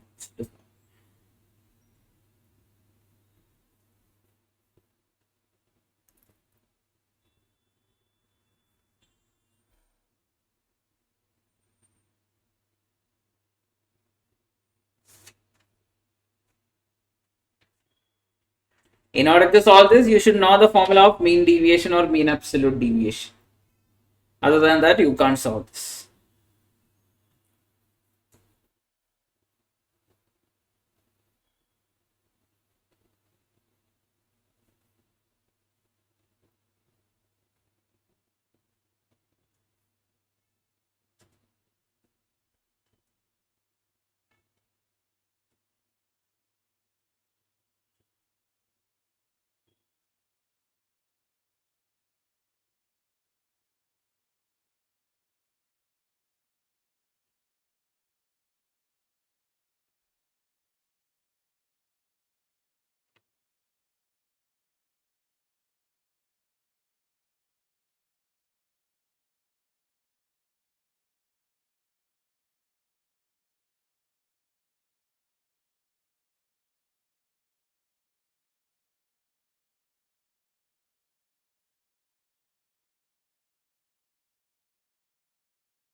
Yes, I'll try. A 1 week sample daily closing net asset values for a fund is randomly selected. The observations for the week are 38, 41, 35, 51 and 45. The mean absolute deviation, MAD or mean deviation formula was what? Sigma modulus of x minus x bar divided by what? N. That was the formula. Now, N is how much here? How many terms are there? 1, 2, 3, 4, 5. N is equal to 5. Now we need to find the value of x bar. How much is x bar, people? X bar is nothing but sigma x by n. That is 38 plus 41 plus 35 plus 51 plus 45 divided by how much? 5. How much is it? 42. Everyone got it as 42? Sheikh, did you get it as 42? Please tell me. X bar is 42. Now, I'll tell you the exam point of view. We will not use calculator. Until and unless decimals are there, we will not use calculator. We will just write the values. Okay. Now, we will use our basic mental idea. Mental math we will use. X minus x bar. X bar is 42. Okay. Now, 38 minus 42. Anyway, modulus is there. Even if it is a negative value, it will become what? Positive. So, 48 minus 32 will become what? 42 minus 38 will become what? 4. So, we will not write the negative value. We will just write the positive value. Plus. 41 minus 42 is minus 1. So, plus is how much?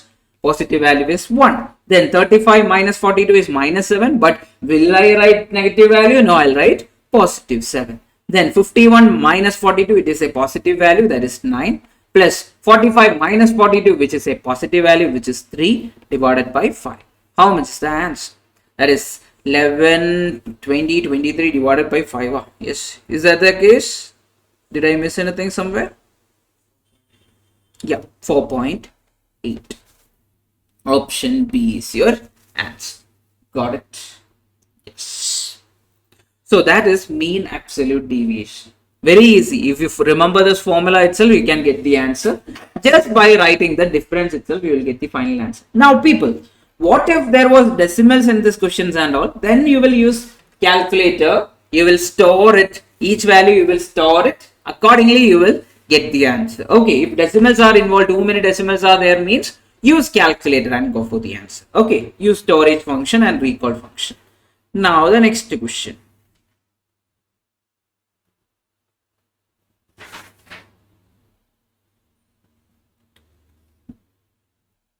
Get me the answer.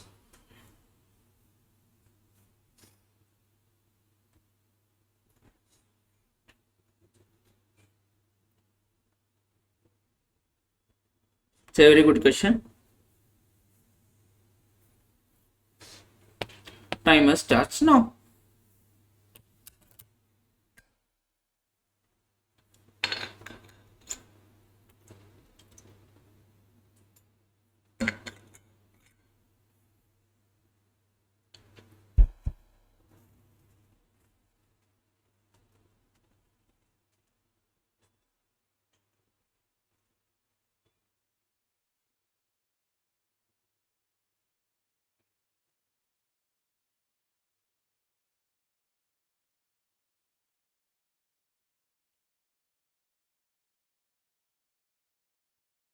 So ratios are involved. Okay.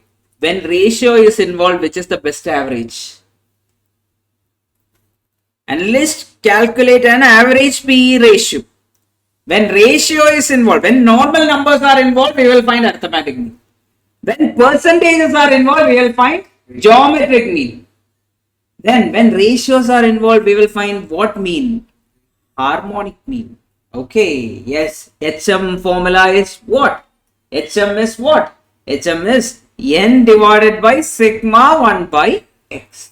Okay, remember this, people. Again, when ratios are involved, we will find the best measure of finding average is what? Harmonic mean. Okay, now use this method to get me the answer. Use calculator, you will get the answer within 10 seconds. N is how much here? N is how much? 1, 2, 3, 4, 5 companies are there. So n is equal to 5. Now I'll write the formula. 5 divided by 1 by 45 plus 1 by 16 plus 1 by 41 plus 1 by 29 plus 1 by what? 1 by 10. Now use calculator. Don't use your method. I mean, you don't write in a column and all, get the answer. Don't do that. Just use calculator. First find the denominator using the calculator. So what is the method for finding this? First, take your calculator. Type 1 divided by 45. So before that, put a bracket.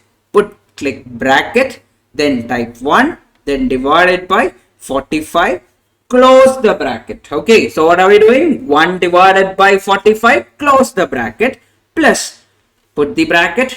Okay, then 1 divided by 16, close the bracket, plus put the bracket.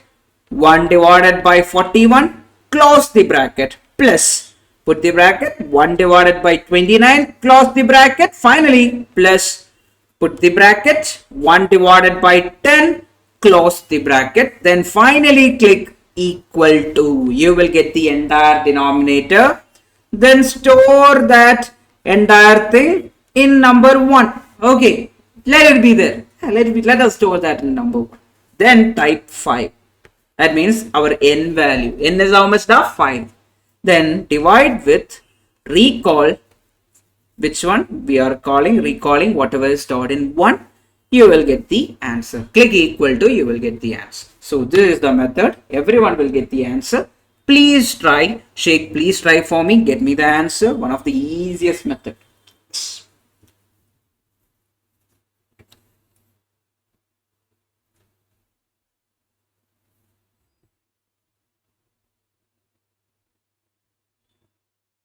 How much is it? 20.53. Option A, correct.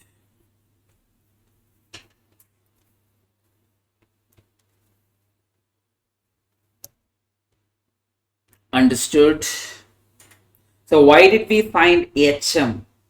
Because we are finding a ratio. Whenever ratios are involved, we'll always use what? HM. Now, rate of change, speed.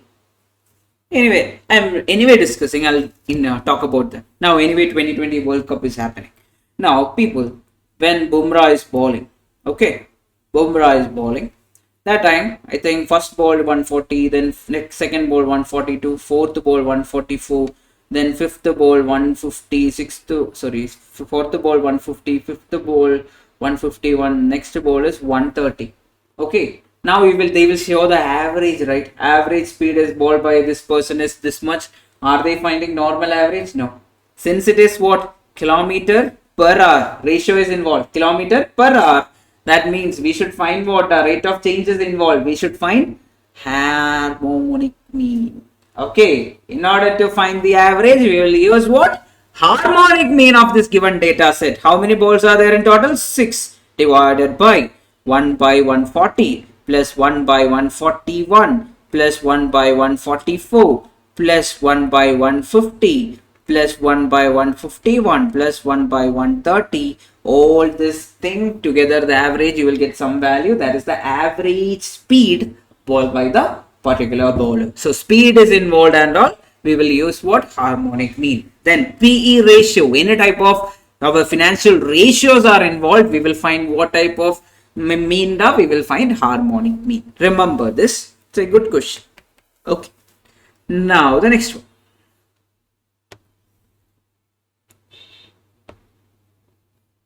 If you remember this concept, you will be able to solve this. I think Kanishk, you asked one doubt also regarding this concept.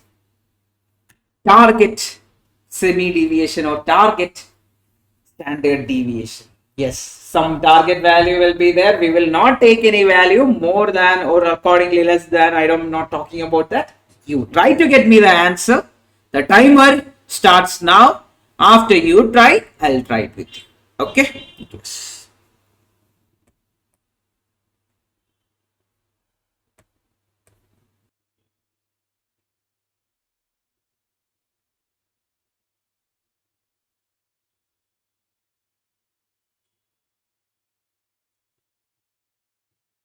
So the target semi-deviation formula, it is similar to our standard deviation formula. That was what? Root of sigma x minus, here we will put a target value, the whole square divided by what? N. This was the formula for what? This was the formula for target semi-deviation. Now, if you ask me, the main concept behind a target deviation is we will not consider any data above 1.5. Which are the values which are above 1.5? 2 is above 1.5, so you can ignore it. 1.6 is above 1.5, you can ignore it. 2.3 is above, 3 is what? Above 1.5, so you can ignore these many values. Then the remaining values you can use and find the answer. So how will you use? First of all, we require x minus b value, right? Here b is how much now? B is equal to 1.5. So in this case, find x minus b value. In each case, you find x minus b value. Here, one more thing is there, n minus 1 we should consider. Why? We are dealing with samples. Okay. Now, x minus b. Now, here, x is minus 0.5. Minus 0.5 minus 1.5 is how much? Minus 2. Then, 0 minus 1.5 is how much? Minus 1.5. Then, 1.1 minus 1.5 is how much? Minus 0.4. Then minus 1.2 minus 1.5 is equal to minus 2.7. Then minus 2.3 minus 1.5 is how much? Minus 3.8. So these are the corresponding x minus b values. Now we need to take the square of these terms and we need to add it. Then divide by n is how much? In total 8 are there. N minus 1 will be how much? 7. Okay, then click root. Get me the answer. Okay, so how are we going to do? First one is minus 2. Type minus 2, then click x square. Then save the value. Okay, save the value. Or you can do it this way. Put a bracket, minus 2, then click what? X square, close the bracket. Plus, put a bracket, minus 1.5. Instead of minus 1.5, you can put 1.5 itself. Minus 1.5, x square, close the bracket. Then plus, then 0.4, then put the bracket, put 0.4, then click x square, close the bracket. Plus 2.7, put the bracket, then x square, then close, then plus, put the bracket, 3.8, click x square, close the bracket. Then you will click what? Equal to, you will get the entire square values added up. Okay, divide it with what? 7. Then click equal to, then click what? Root. You will get the answer. Try it along with me. Yes. Clear everything. Yes, clear everything.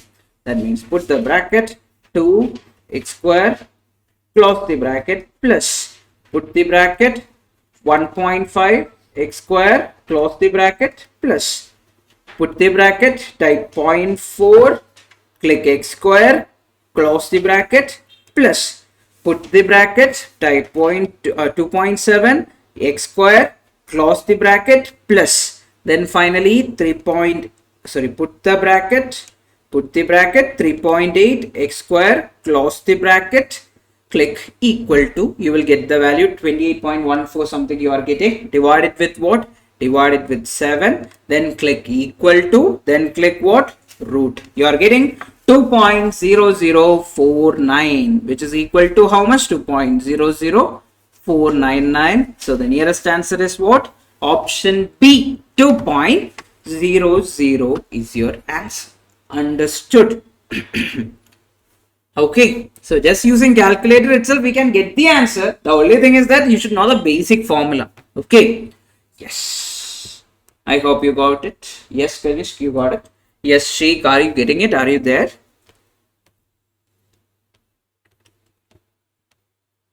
Yes, perfect. You got the answer for the previous question, right? I think now we have few more questions, then it will be done.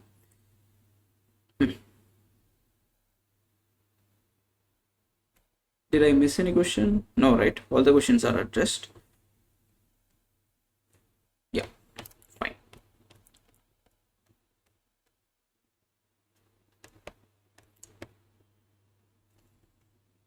Very good question. Very conceptual question, if you ask me. Skewness is 0.8. Skewness is 0.8 means x value is positive. It is going towards the positive value.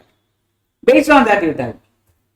When it is skewed to the right, when it is, since skewness is 0.8, okay, it is a positive value, okay, skewed positive or positive skewness is there, or skewed to the right is there, okay. Then when it is skewed to the right, skewed to the right, what is greater than? Mean is greater than, median is greater than mode. Now you tell me, following measures of central tendency is the greatest. Which is the greatest? Arithmetic mean is the greatest. The conceptual question is over there. Very direct question. Yes. And the final question in this, then after this I'll give you some extra questions. Have a look at it. But here there is a term called as semi-deviation. We haven't discussed it yet, but I think this is the right time to discuss also. We studied about target deviation, target semi-deviation. What was target semi-deviation? We will not take any values above. Okay, we will not take any values above that. I mean, for example, in the previous question, 1.5. We will not take any value like more than 1.5.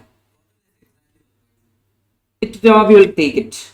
We will not take anything above. Okay, but one important thing is, what if it is exactly 1.5? 1.5 minus 1.5 will become what? 0. It's not going to affect our answer. Okay. Now there is something called as semi deviation, not target deviation, target semi deviation. It is called as what? Semi deviation. So in semi deviation, we will study values which are below arithmetic mean. Okay. Make a note of it. Important.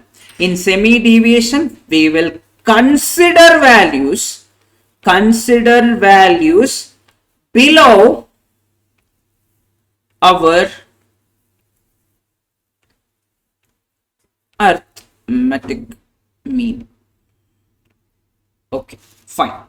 Get me the answer. Okay, first you need to find arithmetic mean. Once you found arithmetic mean, you should check which all values are below arithmetic mean. Then go about it. Okay. Fine. Very easy. Same as target only, but given like semi, when it is given question, what if they give like semi deviation, what to do? Yes. Timer starts now. First find AM, then find values below it, then use our normal formula and get the answer. Okay. Then compare it with the given standard deviation in this question. In this question, given standard deviation is 1.77. Okay.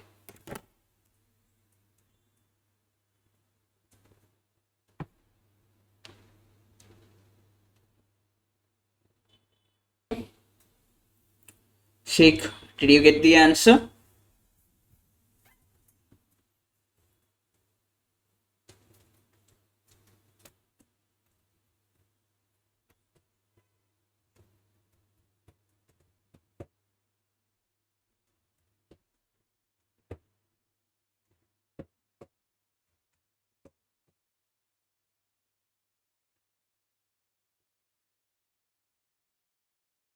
Got it?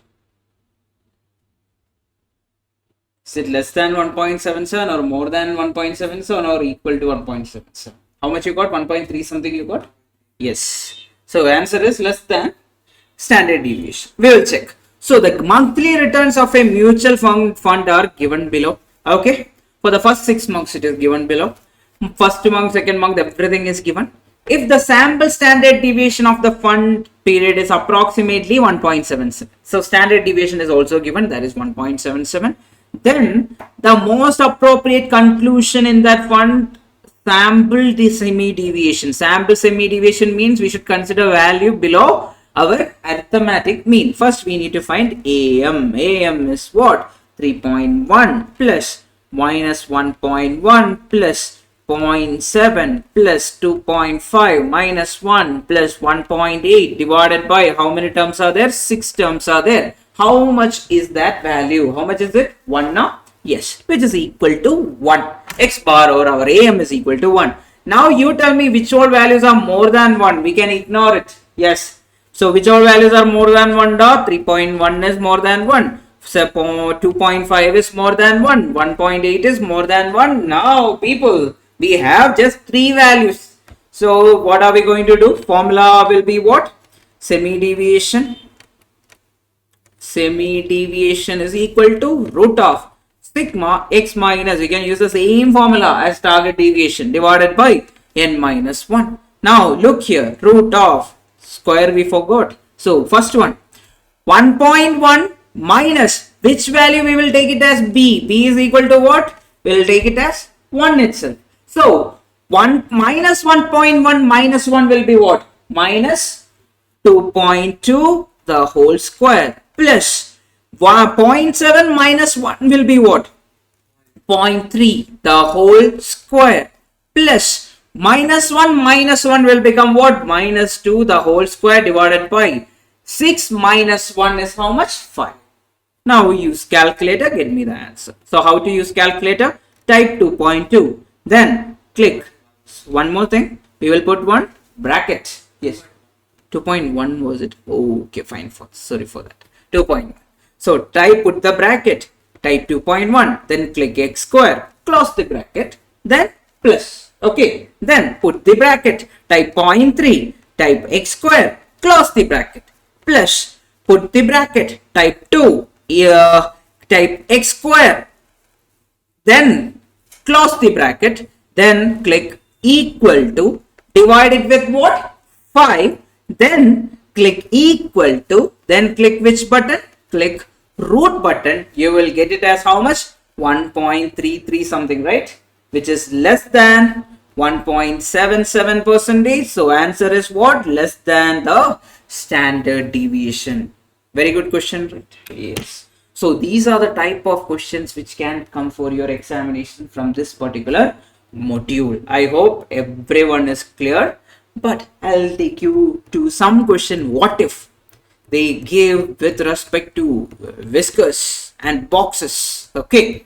Now I'll take you there also so that I can finish off it and I can give a glimpse about our tomorrow's discussion.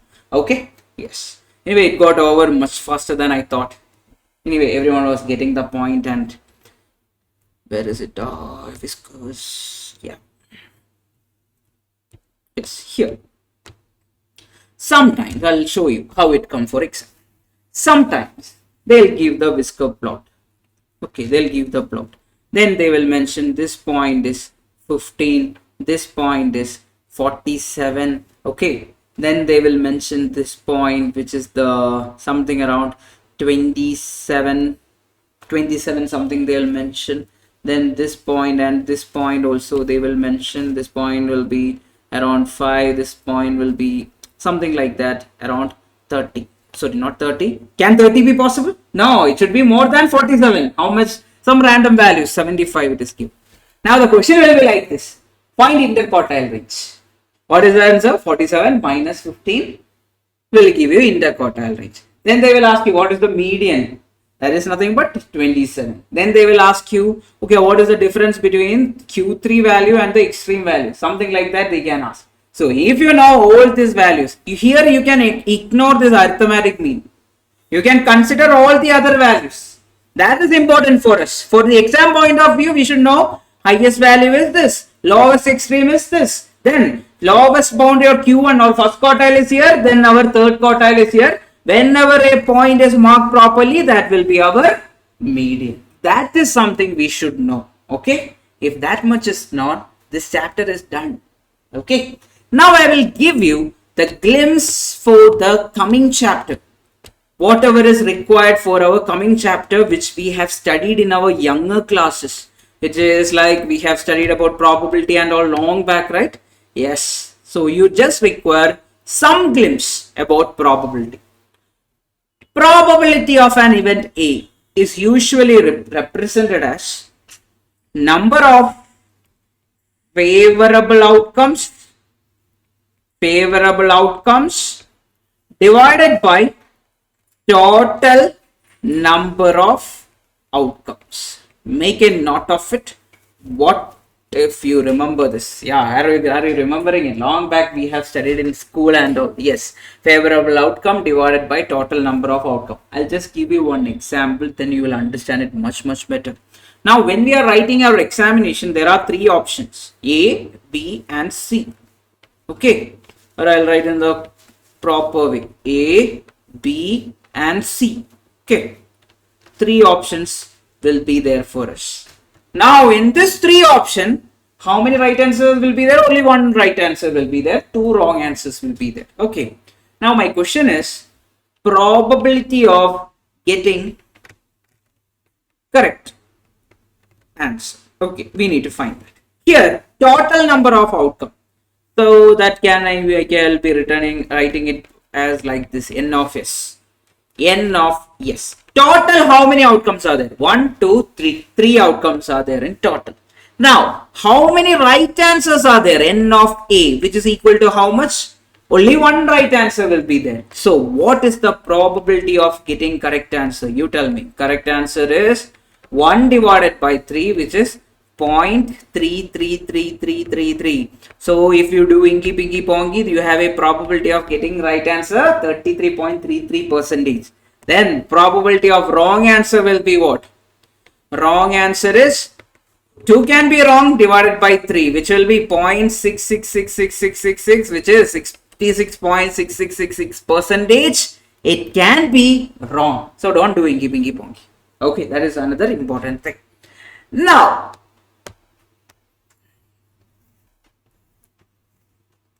when two events are independent, what do you mean by independent? For example, I am talking about two different industries. For example, ArivuPro is there. Okay, ArivuPro is there. Then there is some other industry which is like, we'll talk about. Everyone watch football and all? Do you watch football? Oh, cricket. Do you watch? Yeah. Some random I am going to take. Okay, my favorite football club I'll take. Chelsea is there. Chelsea FC is there.